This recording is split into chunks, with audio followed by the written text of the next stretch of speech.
Coming to Eid Prayer here in Dentonia Park for over a decade, and it was so nice to see so many of you coming in to be able to shake your hand and to wish you Eid Mubarak. I consider many of you friends and many of you family as well after doing this for so long.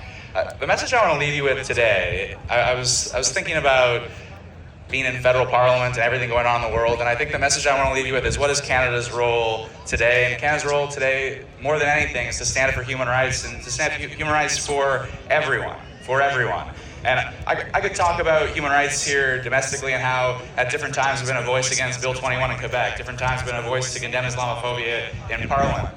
I can tell you about advocacy for Rohingya refugees or to address the genocide against the Uyghurs in China. I can tell you all of that, but right now, with everything going on in Palestine, I want to speak to that specifically because I get a lot of questions, not just from the Muslim community, from my mother, from my sister, from my brother, from friends and family across Beaches East York.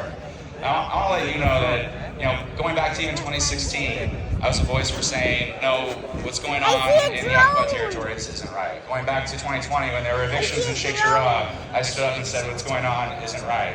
And when we saw the terrorist attack on October 7th, and we saw the immediate response from Israel, I stood up with 30 colleagues in the House of Commons to say we need a ceasefire right away.